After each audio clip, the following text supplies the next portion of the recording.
Hey all. Welcome to the Six Path Weeb channel. I'm excited to have you here, and today we're diving into a fun and unique fanfic topic, Naruko, guarded by Mito. I can't wait to share this story with you all, and I hope you enjoy the journey we're about to take together. Disclaimer, the content on this channel is for entertainment and discussion purposes only.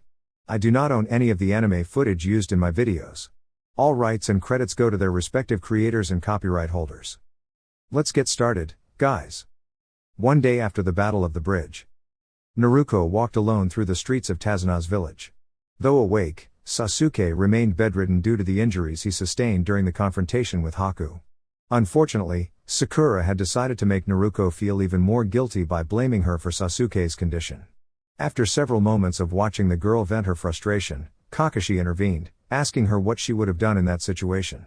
After a bit of stumbling over her words, a shamefaced Sakura walked off to another part of Tazuna's house.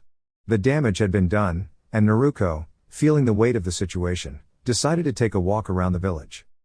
To add to her discomfort, people were cheerfully waving at her throughout the day. In the eyes of the villagers, she was a hero in wave, yet she couldn't shake the feeling that her best friend had nearly lost his life because of her. It was a sobering thought. She felt conflicted, especially knowing that both Zabuza and Haku had been involved in the conflict, even though they had been enemies. If Sasuke had been killed too? Naruko shook her head, unwilling to entertain such painful thoughts. Hey, there's one of them now, Naruko vaguely heard someone say from her right. It wasn't the first time people pointed her out, she was hard to miss, after all. Hey, kid. It was the first time someone had called out to her, though. She followed the voice to a man behind a food stand. The man waved her over. Hey, hero, you hungry? Naruko's stomach answered for her with a loud growl. She clutched her stomach with both hands, cheeks reddening in embarrassment. The man behind the stand was elderly, easily as old as the Hokage. Aside from the significant age gap, he actually looked a bit like Iruka, especially with the horizontal scar across his nose. How about a bowl on the house? He offered with a grin. Naruko couldn't refuse. What do you have? She asked, sitting down next to another patron of the stand. Ramen, the best in all the nations, the man replied proudly. Naruko smirked, I don't know, I think the best ramen belongs to the Ichiraku stand back in my village. The old man grinned back, just sit back, kid, and watch the master at work. I'll make you forget about the other guy. The chef turned away to focus on cooking. I was just telling the young lady next to you about how you folks helped save this country. Naruko turned and looked at the young lady beside her. She couldn't have been much older than Naruko herself, probably by only a few years. She was taller, probably by a foot, and had long red hair that cascaded halfway down her back. She wore a simple black blouse and a plaid red and black skirt that contrasted sharply with her pale skin. The young lady met Naruko's gaze with dark blue eyes, and a small diamond-shaped mark decorated her forehead. That's right, the girl said. Takeshi-san explained that you and your team were responsible for saving this country. That's quite an accomplishment, especially for someone so young. Naruko blushed at the compliment. Thanks, sis. I'm a ninja, though. It's what I do. The girl frowned slightly. Oh. So ninjas regularly save villages from tyrannical rulers? Naruko looked away, feeling a little embarrassed. Well. I mean. It wasn't like she didn't know that saving countries wasn't the usual task for a ninja. Still, it did sound cooler than admitting that she was a highly trained mercenary. She tried to think of a way to explain, but couldn't come up with the right words. After a few moments, she heard a soft giggle beside her. Naruko turned to look at the girl, still blushing. The girl had covered her mouth with her hand to stifle the laugh. I apologize, it was impolite of me to laugh at you, she said, her blue eyes twinkling with amusement. Honestly, I think I prefer your answer to the truth. You do? The girl nodded. You have an air of chivalry about you that I thought was long gone from this world. Her smile made Naruko's cheeks turn even redder. She's pretty, Naruko thought to herself. So, are you not from around here? The girl shook her head. I am not. Oh dear, please excuse me, but I do not believe we have been properly introduced. Naruko flashed her a grin. Name's Uzumaki Naruko. The girl froze, her chopsticks dropping from her hands as her eyes widened with surprise. Uzumaki? Naruko, unaware of the girl's shock, nodded. Yup, the future Hokage of Konoha. For several moments, the girl just stared at her with an intense, scrutinizing gaze, which made Naruko feel a little uneasy. Finally, the girl snapped out of her daze. She blinked a few times and cleared her throat lightly. Please excuse my rudeness. My name is Mito. Dash. The sounds of laughter filled the air around Takeshi's ramen stand. Naruko had thoroughly enjoyed the bowl of beef ramen Takeshi had prepared for her, so much so that she quickly ordered a second bowl. As they ate, Naruko had been telling Mito stories about the pranks she had pulled during her academy years. Mito giggled, trying to hide her laughter behind one hand.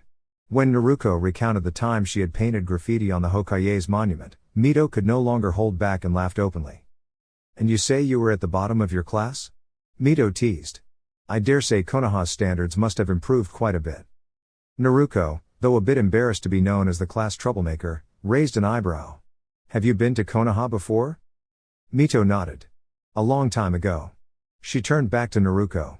So, from village prankster to savior of a whole country. I imagine your parents must be very proud of you. Naruko's expression darkened slightly.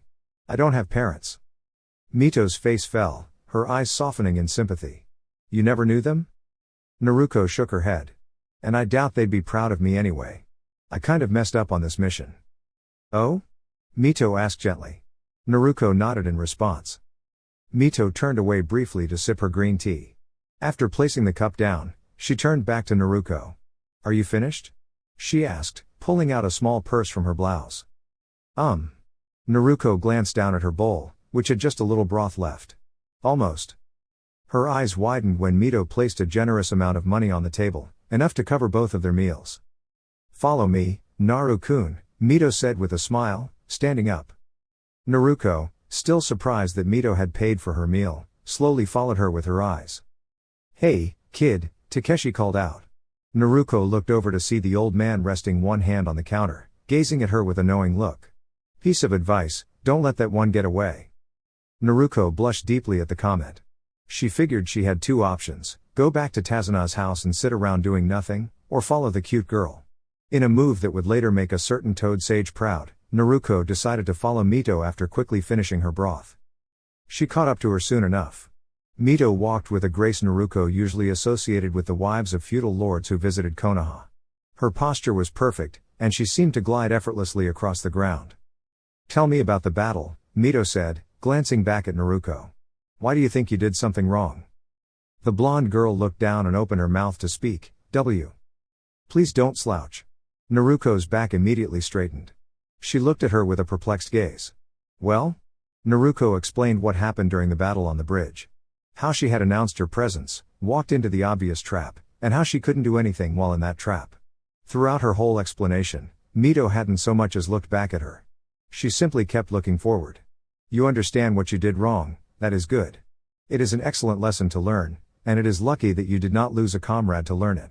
Naruko nodded, seeing the sense in her words. She certainly wouldn't make the same mistake again. You simply need to improve yourself for the next time you find yourself in a similar situation. Again, Naruko nodded. Naruko followed Mito into a large inn.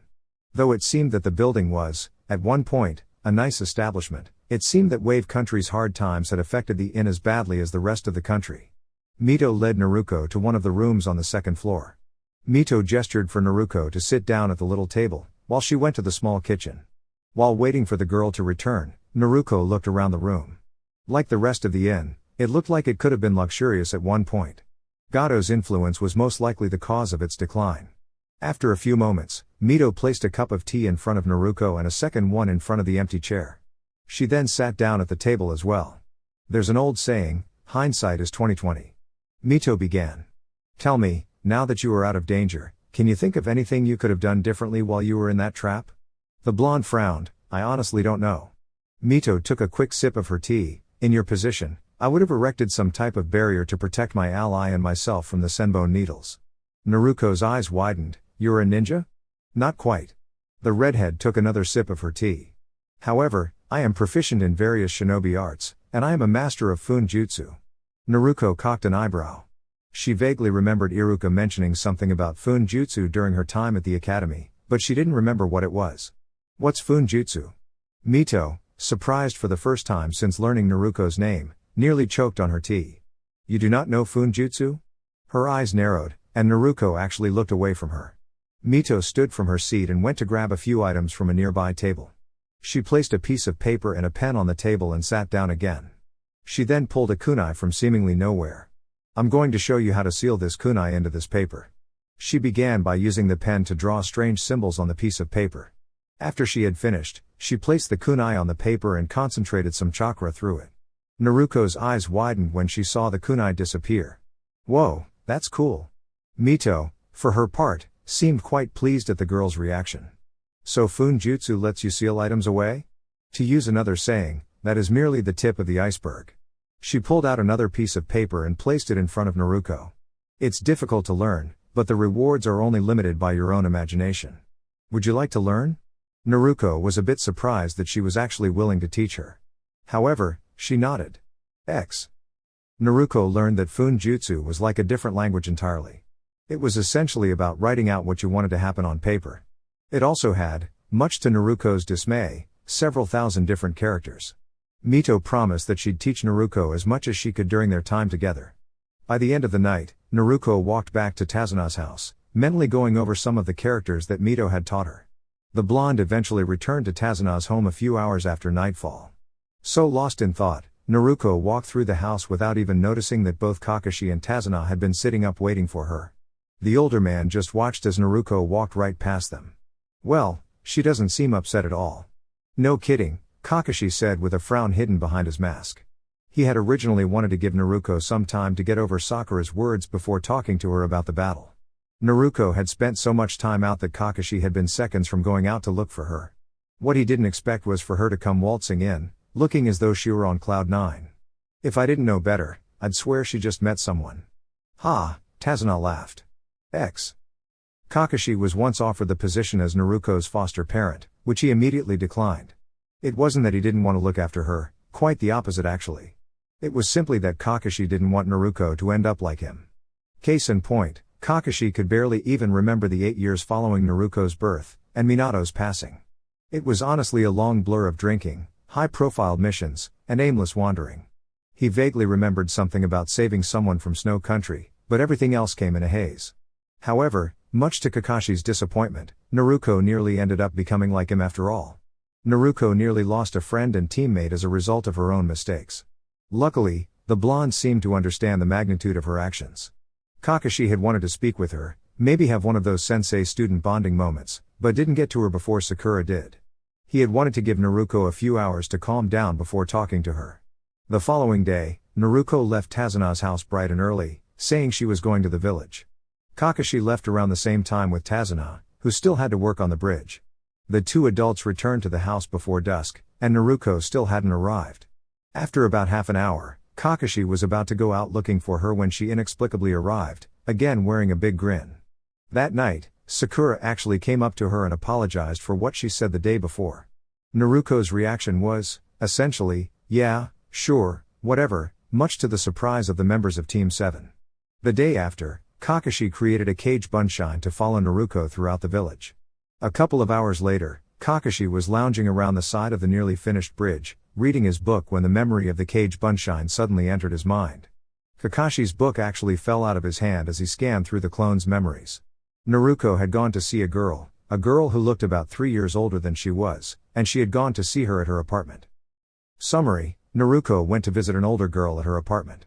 Considering the girl's mood over the last few days, it was likely that she had been seeing her since Sakura's outburst. There was only one logical conclusion Kakashi could come to: some young lady, and yes, she was pretty, had decided to thank the younger girl for helping free her country, by introducing her to the world of something more casual. In Kakashi's opinion, that was quite admirable. He also knew it was a common plot point in many of Jiraiya's infamous book series. Still, Kakashi's clone had decided to keep watching Naruko through a conveniently open window to make sure everything was on the up and up. Kakashi presumed that the girl was from one of the better-off families in Wave, judging by her clothing. Though he didn't normally pay attention to fashion, the outfits she wore were clearly not the same as the people from Wave. They seemed like they came from a more modern village, like Konoha's level. Perhaps she had them imported? It was either that, or she was a traveler staying at an inn.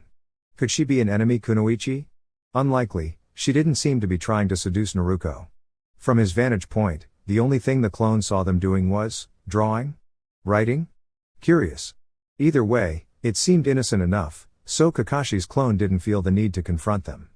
Perhaps the girl's family owned the inn. Either way, he decided to leave Naruko be, at least until she was ready to talk about it herself.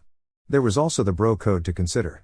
After thinking about it, Kakashi realized he'd need to teach Naruko, and both boys actually, jutsus to ensure their safety in situations like these.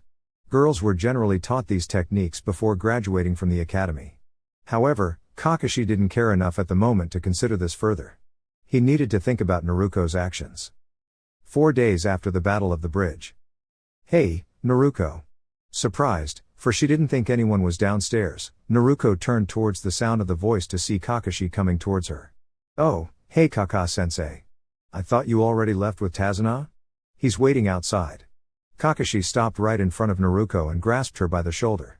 Naruko glanced at the hand momentarily before turning back to Kakashi. The Jounin actually had tears in his visible eye. "Kaka-sensei?" Kakashi pulled Naruko into a hug, a friendly hug. "I just want to tell you that I'm so proud of you." Once again, Kakashi realized there was a horrible double standard in his own actions, for if it were Sakura who had entertained some random boy, he probably would have reacted very differently. When they separated, Naruko looked at Kakashi with wide eyes. "I just wanted to tell you that," and Kakashi held out his hand to give Naruko something, which she accepted. "Be safe." With that, Kakashi left. Naruko just stared at the man's back in confusion. After Kakashi exited the house, Naruko looked down at the thing in her hand. "Candy?" Naruko opened the wrapper and pulled out a white circle. She wiggled it around in her hand. "Feels like rubber." She held it close to her nose and took a quick whiff of it, quickly pulling it away. "Ill." Naruko opened a nearby trash can and dumped it inside before walking away. "I hate kiwi-flavored candy." 5 days after the Battle of the Bridge. Naruko wasn't having a good day. Tazuna had gotten drunk the night before, an action that had carried into the early morning. Unfortunately, the old drunk had started dancing and ended up spilling beer all over everyone around him. Naruko's orange jacket still reeked of alcohol when she woke up. The man had been celebrating the fact that the bridge would finally be finished the following day, which, unfortunately, meant that the mission would be coming to an end soon. According to Tazuna, he just had a few last artistic touches to put on the bridge, whatever that meant. Kakashi, much to everyone else's displeasure, wanted to leave the moment the bridge was finished, instead of waiting for the following morning. He was upset because he had actually grown fond of the old drunk, as well as Inari and Tsunami. Not to mention walking around a village where everyone actually praised him instead of wishing harm on him. And when his mind turned to the young lady with whom he had spent the last few days, it felt like his chest was in a vice grip. That morning, he barely paid attention to the trip to her apartment, and before he knew it, he was knocking on her door. "Come in," came Mito's voice behind the door. Naruko let herself into the room where Mito had been staying. She found the girl sitting on the floor in a lotus position. Naruko's eyes immediately locked onto the ball of water that was currently floating in front of Mito's chest. "Hello Naruko-chan." Mito stopped and immediately turned her head to the girl in question. Her eyes narrowed in on Naruko, and she immediately felt a chill. Though not nearly as intense as the aura of killer intent that Zabuza had exuded, it still made it difficult for Naruko to move. "Have you been drinking?" Naruko's eyes widened. "No. Tazuna was drinking and spilled beer all over me. I couldn't get it out." The red-headed teen continued staring at Naruko for a few moments before the tension in the room dissipated, allowing the blonde to let out a breath she hadn't realized she was holding. "The man responsible for overseeing the construction of the bridge was drinking last night?" Naruko nodded. Mito turned away from her. "Forgive me for my anger and accusation, however, I simply do not have a high opinion of alcohol, or those who partake in it. There is another seal on the table, please have a look at it." Naruko turned to the table to find a rolled-up scroll waiting for her. She had finally gotten sealing weapons and other items into scrolls the day before. The old man was celebrating. He said he'd be finishing the bridge soon, Naruko said as she sat down at the table. Mito flinched at the mention of the celebration. Naruko glanced over the different characters on the new seal before asking, "That's pretty cool, what are you doing?" "It's an elemental chakra control exercise." "Do you know what your elemental affinity is, Naruko-chan?" "No." Mito frowned. It wasn't the first time she suspected that there had been a serious gap in Naruko's education. Everybody has at least one innate elemental affinity. Your affinity allows you to use high-level ninjutsu of that particular element, as well as helping you learn ninjutsu of that particular element. Naruko nodded. "Kind of like Sasuke and his fire jutsu?" Mito frowned but nodded, "Quite likely. Though in the case of low-level techniques, it is not actually necessary to have that particular affinity, having it does make those easier to learn." She stood up and walked towards the table, still with the orb of water around her chest. This was a common exercise in my country. You use elemental chakra to levitate a sphere of your element, in my case water. It is a good meditation exercise. The orb of water floated over to just above her right hand, and she held it out to Naruko. Amused, Naruko reached out and poked at the orb of water. Mito moved her hand over the seal on the table and activated it. Naruko watched wide-eyed as the water in her hand was sucked up into the seal. This particular seal is multi-purpose. The most common use is to carry drinking water with you. However, with a little cunning and preparation, one can also use this seal to block elemental ninjutsu. In Naruko's mind's eye, Sasuke was launching one of his fire techniques at her, and she just casually flipped open a scroll that sucked all the fire inside of it. The thought made Naruko grin. "Do you know when you will be leaving?" Mito asked. Naruko frowned. "Kakashi-sensei wants to leave later today." Again, Mito frowned. "Then take it home with you." Naruko's eyes widened when she said that. "I doubt you will be able to memorize it in a single day. Since today will probably be our last day together for a while, I thought we could wander around the village." Naruko immediately grinned. "That sounds good." Mito walked across the room and put on a pair of black shoes. Naruko nodded, rolled up the scroll, and placed it in her right pocket. "Where are we going?" "Just around the village." They both exited the room and walked out of the inn. "So tell me about Konoha?" Sadly, Naruko didn't know much information, which Mito found relevant. She knew about places she commonly visited but nothing particularly significant. However, Naruko swore that when she mentioned the old Hokage, she heard Mito say, "Hiru-chan was always such a good boy." "Naruko?" Both Naruko and Mito turned toward the sound of the voice to find Sakura and Sasuke staring back at them. The blonde waved at them. "Hey guys, what's up?" Sakura looked between Naruko and the girl she had been walking with. "Who's your friend?" "Oh yeah." Naruko gestured toward the girl. "This is my friend Mito." She then turned toward the girl in question. "And these are my teammates, Sakura and Sasuke team." Sakura frowned but greeted the girl with a small wave. "Mito-san." Sasuke merely grunted. Mito lightly bowed her head to the pinkette. "Sakura-san." She then turned toward Naruko's male teammate. Her disposition took a notable turn. She just stared coolly at the boy for a few moments before saying, "Uchiha-san." Sasuke cocked an eyebrow. He figured Naruko must have talked about all of them before, how else could she have learned his surname? "So, what are you guys up to?" "Tsunami-san asked Sasuke-kun and I to run some errands for her." "What are you two doing?" Naruko flashed her trademark foxy grin. "Since this will probably be our last day here, we decided to walk around the village instead of hanging out in Mito's room all day." Sakura's eyes widened. Sasuke, for his part, was overcome by a strange and unfamiliar emotion. He was just so very proud of Naruko right now. He felt like he should be giving the girl a thumbs up for something. Maybe a pat on the back? After thinking it over, he finally settled for clearly praising her for her accomplishment. "HN. So anyway, we should get going." Sakura was a bit surprised. "Sure." With that, Naruko and Mito walked away. The pinkette turned to the Uchiha with a slight scowl on her face. "I don't like her, I don't think she's right for Naruko." Sasuke just turned to stare at her for a moment. "What?" After a moment, the boy just shook his head. "Don't be a stereotype." With that, he walked off, leaving Sakura alone with her confusion. Some ways down the road, Mito turned to her companion. "Tell me about the graduation exam you had to take, Naruko-chan." Again, Naruko frowned. For a moment, she thought about embellishing the truth, or outright lying to her. However, instincts compelled her not to do either. In the end, she listened to her instincts and told her the truth. Though since the Hokage had labeled the Mizuki incident classified, she only explained, "I graduated after learning a powerful technique and defeating one of my former senseis." Which really wasn't far from the truth. Mito just stared at her for several moments.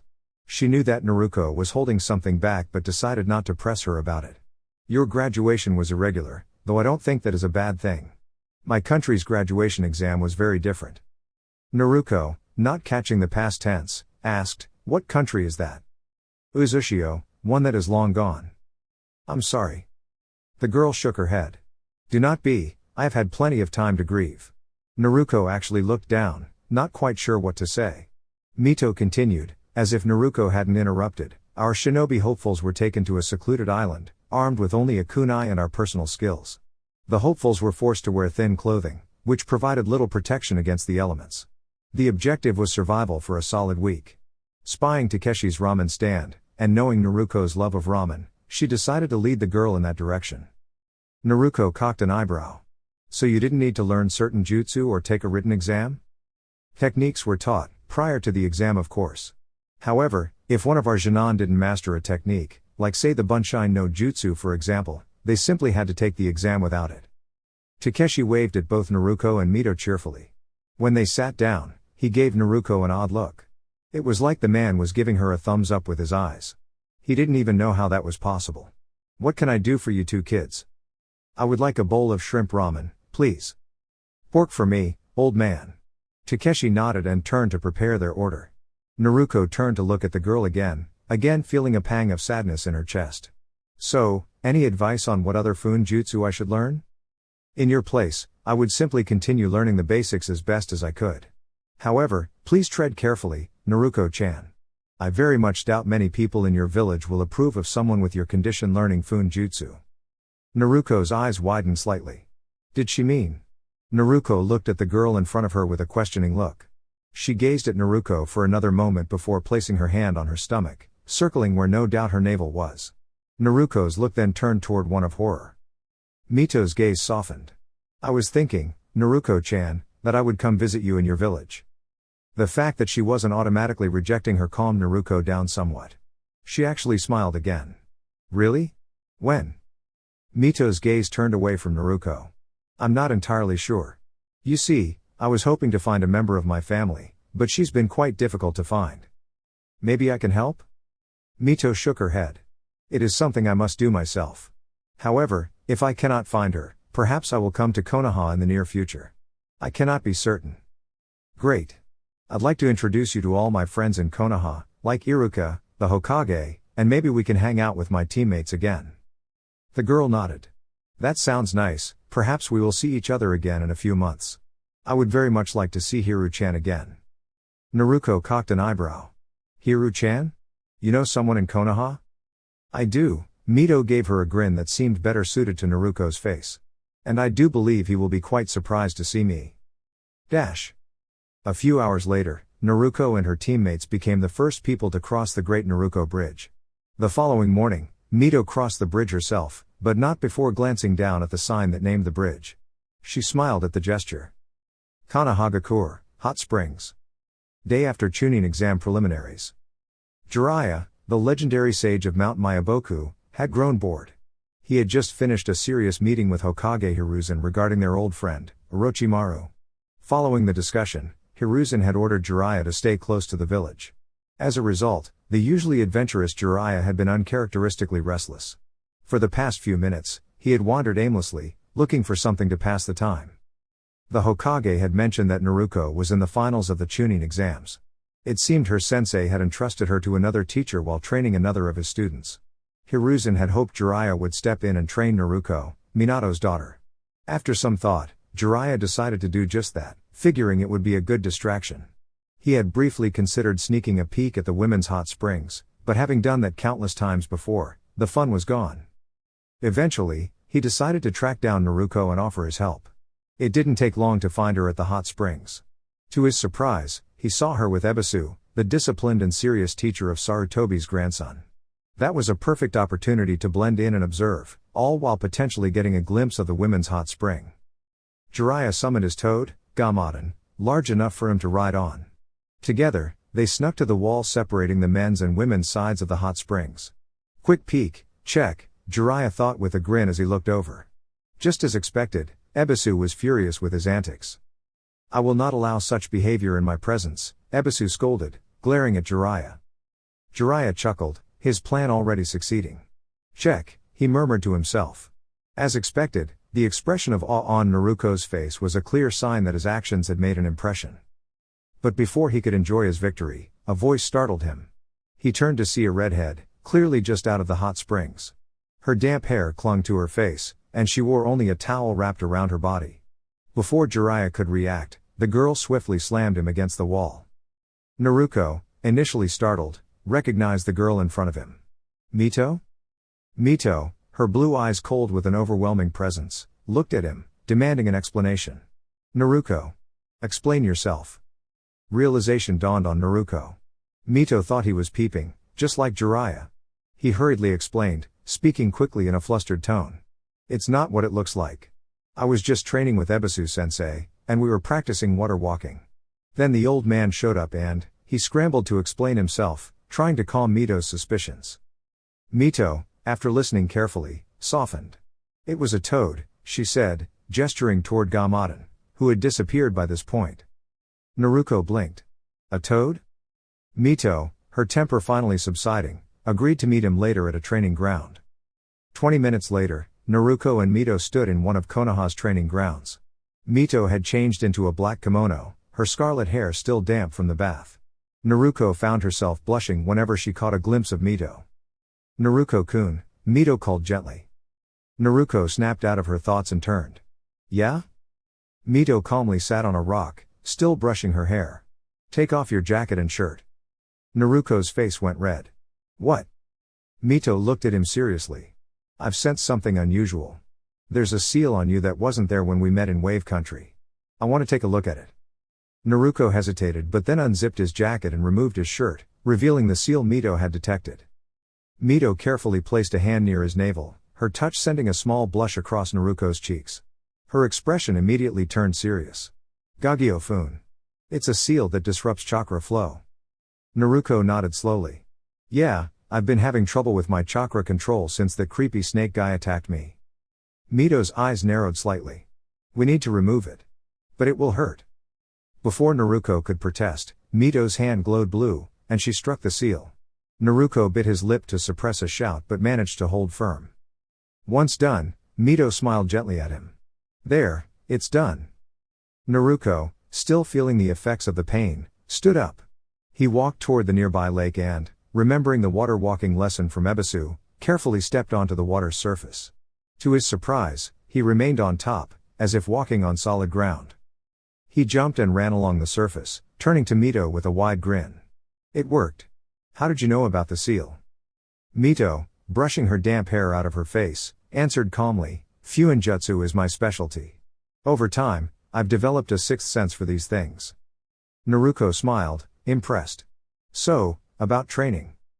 Mito turned to him. Her hair was neatly arranged in 2 intricate buns, with kanji scrolls attached to each.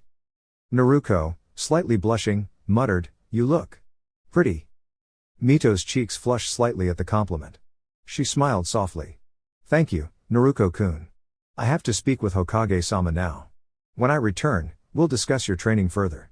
For now, keep practicing your water walking technique. Naruko, still a little flustered, nodded. I will, Mito-san. Meanwhile, in the Hokage's office, the assistant's voice rang out. Hokage-sama, a young lady is here to see you. She claims to have information about Uzumaki Naruko. Hiruzen's expression shifted. He knew this could mean one of two things, either Naruko had gotten herself into trouble or someone was bringing him important information. He pressed the intercom. Send her in. Yes, Hokage-sama. A moment later, a teenager dressed in a black kimono entered the room. Hello, Hiru-chan. Have you been behaving well? Hiruzen flinched at the sound of the voice. The girl smiled at him in a way that felt familiar, a smile he hadn't seen in nearly 24 years. His eyes widened in disbelief. Mito-sama? It took Hiruzen exactly 2 seconds to regain his composure. 2 seconds too long, if anyone were to ask him. The old man immediately narrowed his eyes, releasing a powerful aura. The woman, however, seemed completely unfazed by the Hokage's legendary presence. She simply smiled and spoke again, I ask that you try to relax, Hiru-chan. Enough. The old man barked. Do you have any idea who you are impersonating? You have until the count of 3. He paused mid-sentence when he heard the teenager giggle. She giggled.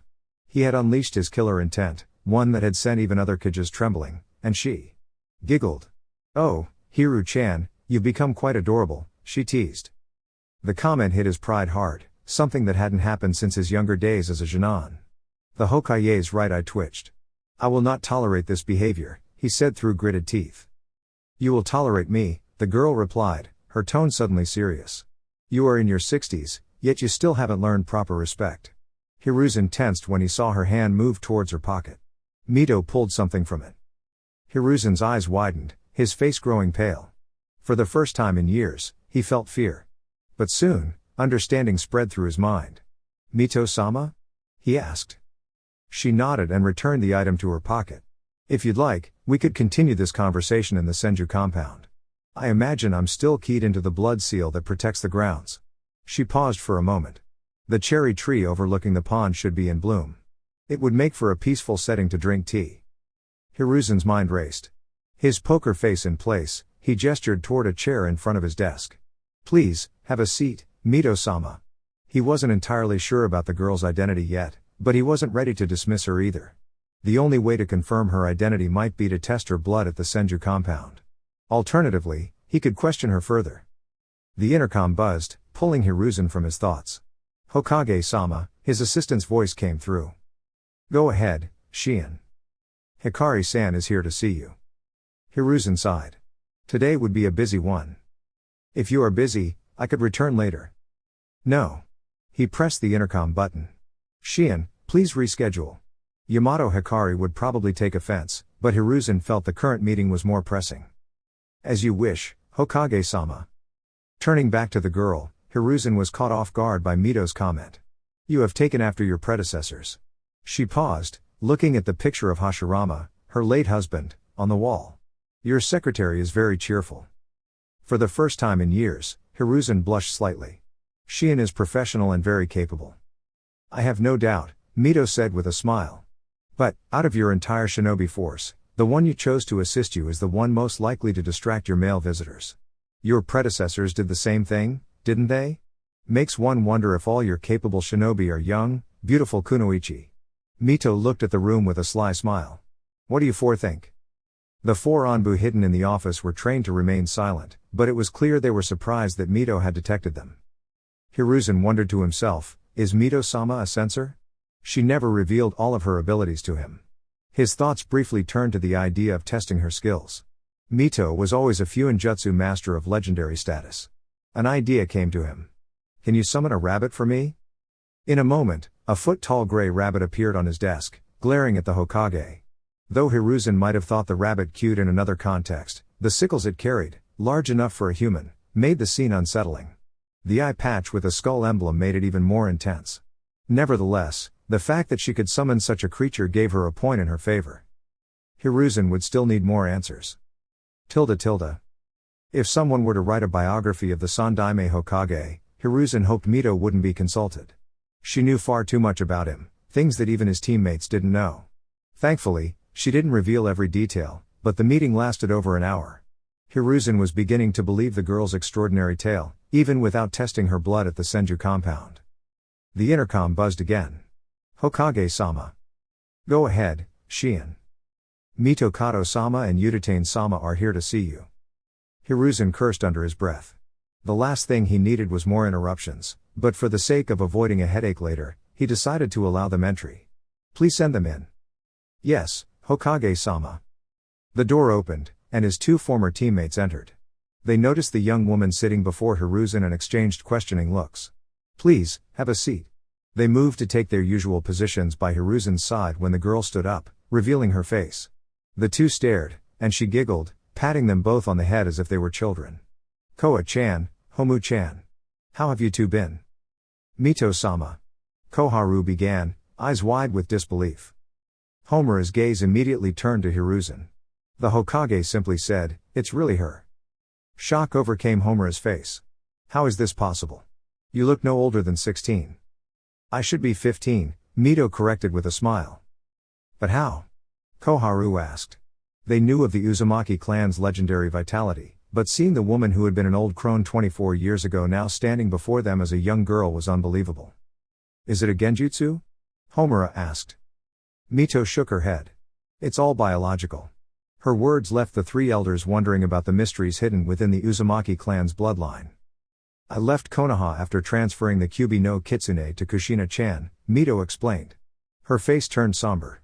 "I was so close to death that night. It's a miracle I survived." She paused, and her face darkened as the memories came flooding back. "I had hoped to see my homeland one last time before I passed. But when I returned, I found it in ruin. It broke my heart. The long story short is that I found something my father left behind. That is the reason I am still alive today and the reason I appear as I do. What did you find? Hiruzen asked. Mito shook her head. Irrelevant. The ingredients I used are rare, and it is unlikely anyone could ever replicate my father's research. Even if they could, this, she gestured to herself, is something only one with Uzumaki blood can benefit from. Hiruzen frowned. How long have you been like this? 12 years, she replied. If I had been in Konoha during the Kyuubi's attack, I might have been able to save Kushina, or at least spared Naruto from becoming a Jinchuriki. Why wait so long to return? Homura asked. Mito clenched her eyes shut. I had the body of a 3-year-old at the time. It was a struggle to survive, but I spent 10 years in Uzushio, preparing myself before I left to come back. Hiruzen nodded. So what do you plan to do now? If it would not be an imposition, I would like to stay in the Senju compound for a while. Will you try to resurrect the Senju clan? Homura asked. Mito shook her head. I lack the blood for it. I was a Senju in name only. Any hope of the Senju clan being revived rests with my granddaughter. Sadness briefly crossed her face. If I choose to revive a clan, it would be the Uzumaki. Are you trying to take control of Naruto? Koharu asked suspiciously. Mito glared at her. If you wish to see it that way. I only want to ensure that my last clanmate has a stable environment to develop his abilities. Koharu scoffed. Naruto is being cared for by the council. He doesn't need your interference. Mito narrowed her eyes. I've heard about the council's care. Forgive me if I don't approve of it. The trio was stunned by her bluntness, and Hiruzen felt a pang of guilt. Speaking of which, why did you keep Naruto's heritage from him? Mito asked. Hiruzen sighed. I feared that if his lineage became known, Naruto would become a target of those who held a grudge against his parents. Mito's glare intensified. You kept Naruto in the dark, and now you wonder why he's been treated as an outcast. Hiruzen didn't have a response, feeling the weight of her words. After Hiruzen's explanation, the girl just shook her head. I should have returned sooner.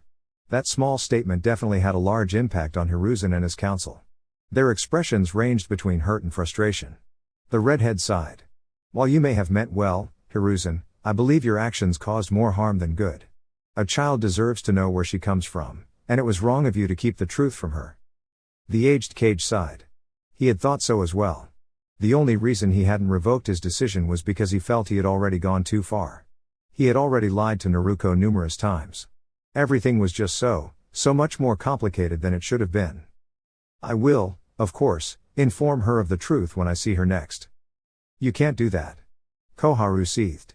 It was decided long ago that Uzumaki would not learn of her lineage until she was deemed mature enough by this council. Mito slowly turned her head towards Koharu, taking a few small steps toward the old councilwoman before giving her a slight smile. Young lady, I seem to recall the last time you tried to interfere in my clan's affairs. Koharu's face turned bright red. I had to remind you of your place. If the Anbu in the room weren't so well trained, they might have been laughing, but instead, they stood quietly, suppressing any amusement from the girl's statement and Koharu's priceless expression. They were professionals, after all. Until they were off duty. Tell me, Mito continued, do you think I lack the ability to do so again, right now? Koharu glared daggers at Mito, standing up and pointing toward her. The Kyuubi, and its host, is a weapon that belongs to the village of Konoha, not you. This council. Mito reached into one of the pockets of her kimono and pulled out an orange leather glove. Hiruzen, Homura, and Koharu's eyes widened at the sight. It was the orange-colored butt injurer, 3. Mito's ultimate tool for ensuring good behavior. It had been used on the past Hokages as well, a fact that Mito was quite proud of. She knew just how effective it was. Koharu watched, her eyes full of fear, as Mito slowly slipped the glove over her right hand. The old woman immediately sat down and shut her mouth. Mito gave Koharu one last look before turning to Hiruzen. It had been the second time he had seen Mito's glove today, and while he was handling it better than his former teammates, he was still somewhat uneasy. Mito-sama. Hiruzen began. The Kyuubi does not belong to you. Mito narrowed her eyes. It was defeated by my late husband, Senju Hashirama, and I was the one who first captured it. Since that moment, the Kyuubi has been a sword wielded by the Uzumaki clan to protect Konoha, and it will be no different with Naruko. You may debate whether the Yoko belongs to the Senju clan or the Uzumaki clan, but I currently represent both. Mito glared at Hiruzen. None of you understand what it means to be the host of a Baijuo. So no, you do not get an opinion on this matter. She sent a dark look towards Koharu, who was now visibly nervous. When will you tell her? Koharu asked, trying to regain control of the situation. Mito stood up from her seat. She has asked me to prepare her for the finals of the upcoming exams, so I believe I will tell her right away. The redhead paused and turned to Hiruzen directly. Also, it seems your student was spying on the women's side of the hot springs again. Hiruzen scowled at this new piece of information. The man had said he was going to speak with Naruko, yet it seemed he had his own problems to address. Mito turned to leave but briefly looked back at Hiruzen. I will likely stay at the Senju compound. Please visit us at your earliest convenience for tea. With that, Uzumaki Mito left the Hokage's office. Mito found Naruko back in the training ground where she had originally left her. She was still practicing walking on water, but now she had started going through different katas. Mito approved of this. Naruko stopped when she saw Mito. Hey, Mito. The girl waved enthusiastically. However, she fell through the surface of the water, causing Mito to raise an eyebrow. Naruko burst through the water's surface, performed a flip, and landed on her hands. She then raised one of her arms, parallel to the water. I got this one down. Mito was still in shock. She opened her mouth to speak, but then she noticed something. Her head turned to the right of the clearing, and her eyes narrowed. I believe Hiru-chan would like to speak with you. Naruko raised an eyebrow. Huh? Mito didn't answer immediately. Instead, she stared at the area where she had been looking. After a moment, she turned to Naruko. Forgive me, but it seems that the old man from the hot springs was spying on you. Really? Naruko quickly flipped herself upright on the water and glanced toward the spot Mito had been staring at. He's gone now, so don't worry about him, Mito said with a smile, steering the conversation back to Naruko's training. I'm impressed with how quickly you've made progress. Naruko grinned and wiped some water from her face. Ever since Kaka-sensei taught me how to climb trees with chakra, I've been doing a lot of my training in the trees. I thought it might be useful for fighting that way. Mito nodded, surprised by Naruko's natural instincts. It's clear you've grown since we last worked together. I know your training has been lacking in some areas, but your potential is undeniable. It's unfortunate that your growth was limited so early on. I'll make sure to help you correct that. Naruko's smile widened. Are you going to train me? What are you going to teach me? How long will you stay in Konoha? Oh, and we should go to the Ichiraku ramen stand. It's way better than old man Takeshi's place. Mito chuckled at Naruko's energy. There are some things we need to discuss first. Would you mind coming somewhere private to talk? Naruko shrugged. Sure, let's go. Mito nodded, and they set off across the village. Naruko offered his apartment, but Mito insisted on going to a different location, which turned out to be far nicer than Naruko's place. When they arrived at the gates of the Senju estate, Mito felt a flutter of nervousness. It's been so long. She drew a drop of blood from her palm and smeared it over the invisible seal on the gates. They opened, allowing them to enter. Naruko followed Mito as they walked through the estate, admiring the plants and trees around them. They reached the mansion, which, while covered in dust, still held an undeniable grandeur. Naruko began exploring and quickly noticed some framed pictures on the walls. To his surprise, he recognized the two people in one of the frames immediately, the first Hokage and a woman standing next to him. He turned to Mito. Is this your mom? Or maybe your grandma? Mito stared at the picture. No, actually, that's me. Naruko blinked in confusion. Huh? That was me, 60 years ago, Mito said with a straight face. Naruko's jaw dropped. Wait, what? Mito sighed. Naruko, I haven't been fully honest with you. It was a lie of omission, but a lie nonetheless. When that picture was taken, I was known as Senju Mito, but before that, I was Uzumaki Mito. Naruko's eyes widened in surprise. Uzumaki? Mito nodded. As far as I know, we are the last of the Uzumaki clan, the ones who once lived in Uzushio-gakur. I lived in Konoha for a time, but I left over 2 decades ago.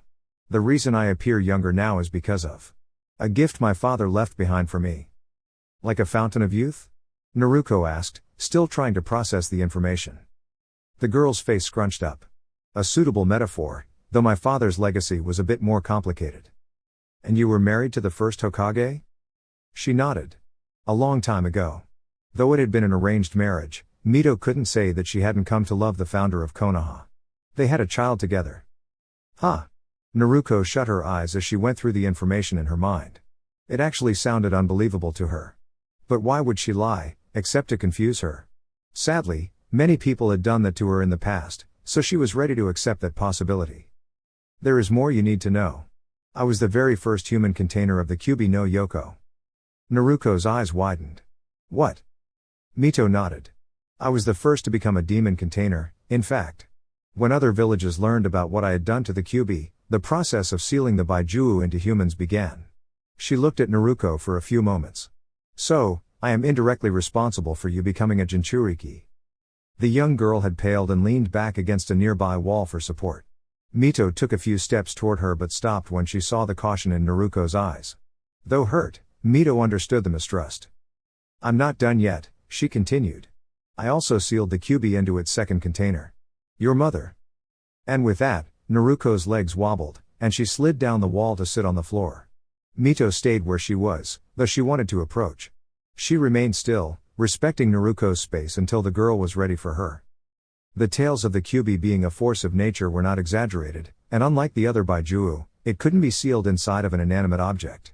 During a fierce battle, I had no choice but to seal the beast inside of me. Just to control it. She paused to allow the gravity of her words to settle. I held the beast within me for decades, but I grew too old to continue. A new container was needed, and due to our clan's extraordinary vitality, a young girl was chosen. That girl was your mother. Naruko held her head with both hands, hiding her face. After your mother was sealed, I left. Not long after she arrived in Konoha, our ancestral home was attacked, and our clan was destroyed. I believed I was close to death and wished to see my old home one last time before leaving. That's when I found my father's gift. Mito looked away, lost in thought for a moment. I had no idea that my actions would lead to such consequences. Though I sealed the Kyuubi to change the course of a battle. I realize now that I also condemned you and many others to a difficult life. For that, I am deeply sorry, Naruko. The girl shook her head, still processing the information. After a while, Naruko lowered her hands. I always thought Uzumaki was just a name. I didn't even know it was my real family name. It didn't mean anything to me. Mito flinched at the statement. But now, finding out that I have a mother with the same name and that I once had a clan. It's all overwhelming. Naruko looked at Mito, her eyes now filled with uncertainty, her anger gone. Mito took that as permission to approach and sat beside her. The old man never told me anything about my parents, Naruko said bitterly. In his own way, Hiru-chan was trying to protect you, Mito said, frowning. I don't think he did it the right way, but his intentions were good. Normally, Naruko would have smiled at the nickname for the Hokage, but today, she just shook her head. I just hate the fact that everyone, she threw her arms up, knows more about me than I know about myself. It's not fair. She looked at Mito. Even you. You know more about me than I do, and we just met a few months ago. I don't even know if you're telling the truth like everyone else. Mito turned away. I have no proof that you would accept. She stood up and walked away from Naruko. When she returned, she held a picture in her hand and handed it to the girl. The picture showed a young blonde woman standing next to a small red-headed child. The blonde is my granddaughter, and the other is your mother. Tears welled up in Naruko's eyes, but she fought to keep them from falling. Mito sat beside her again. You may hate me if you wish. I will not hold it against you. But please, know that I will tell you anything you wish to know, Naru-kun. Though you may not like everything I have to say, I swear to you that I will never lie to you again. I don't hate you, Naruko whispered. Mito felt a weight lift from her shoulders. Naruko looked up at her. Did you know my father? Namikaze Minato, as I understand it. The fourth? Mito nodded. Naruko slapped her forehead in frustration, then grabbed her hair in frustration. Soft hands reached out and gently pulled her hand away. Naruko looked up to see Mito frowning at her. Please, stop. Reluctantly, Naruko let go of her hair, allowing Mito to hold her hand. Wait, if my mother was the Kyuubi's container, why did it attack 12 years ago? Mito frowned. I am not sure yet, but I will investigate it thoroughly. When I have a proper report, I will share it with you. Naruko nodded. I was supposed to train today, but I don't even feel like moving now. Mito sighed. If you still wish to train for your tuning exams, I can help you. Tomorrow, though. Today, I would like to work on making this building livable. What will you teach me? It will be difficult, Mito said with a serious expression. Very difficult, and perhaps more challenging than anything you have done before. What I have in mind is also risky, so I will need to keep an eye on you. Naruko looked around. Here? Mito nodded. For now. You will also need to follow my instructions carefully. If you do not, I will end our training immediately. Naruko frowned but nodded, accepting the conditions. Mito wasn't finished. I will push you to your limits and expect you to comply. But if you do, I promise you will be pleased with the results. Again, Naruko nodded. All right, I'm in. Mito smiled. Good. Do you know anything about your opponents? Naruko frowned, feeling mentally drained. My first fight is against Neji. He's from the Hyuga clan, and I've seen him fight. His cousin, Hinata, was a classmate of mine. He beat her up really badly, and they're cousins. Which clan do they belong to? Mito asked. The Hyuga clan, Naruko replied. Mito nodded. You watched Neji fight. Tell me, what do you think your chances are? Naruko scowled. I'll beat him no problem. Please, be honest. How did he look when he fought his cousin? Mito asked. You can learn a lot from watching a Hyuga fight another member of their clan. Naruko sighed. I could barely see him move. Hinata didn't even touch him. Mito nodded. That says a lot. The Hyuga clan is known for their taijutsu style. The best strategy against them would be to keep your distance. However, it would be foolish not to work on your own physical abilities. So I plan to train you until you're at your limit. What taijutsu style did the Uzumaki clan use? Naruko asked. Unlike the Hyuga, our clan didn't have one standard style, Mito explained. But the Aoryuken was the most famous. It's a palm-open style combined with Funjutsu. The Uzumaki clan used Funjutsu in their taijutsu? Naruko asked. Mito nodded. Yes. You can learn to draw seal arrays with your chakra. The ninja who placed the Gagyo Fun on you likely used this technique. Naruko nodded, recalling the snake nin from the Forest of Death. Mito curled her fingers and placed her pointer and middle fingers on Naruko's right shoulder. With just a touch, I could place a seal on you that would increase your weight by about 20 pounds. If I placed it on one side of your body, like your arm, it would throw off your balance. I could also place a seal that would shock you whenever you tried to mold chakra. And that's just the beginning. Naruko grinned as an idea came to her. Can you put an explosive seal on someone? Mito shook her head. The seals required for that are too large and take too much preparation. It's not practical. Though slightly disappointed, Naruko found the idea of learning Funjutsu exciting. Can you teach me? Mito nodded. I would like to, but learning to inscribe seals with chakra is a difficult and time-consuming skill. I have another plan for tomorrow. For now, go home and gather enough clothing to last a month. Then come back here to help me clean up the room I assign you. Naruko nodded. All right, I'll be back. Mito thought for a moment. Your mother stayed here when she was younger. You can stay in her room for the next month. Naruko stiffened at the mention of her mother's room. All right. Good. Now go. We have a lot of work to do. All right guys, that's a wrap for the first segment. If you enjoyed it, don't forget to like, share, and subscribe to my channel for more amazing content. Thanks for watching, and until next time. Regards. 6 Path Weeb.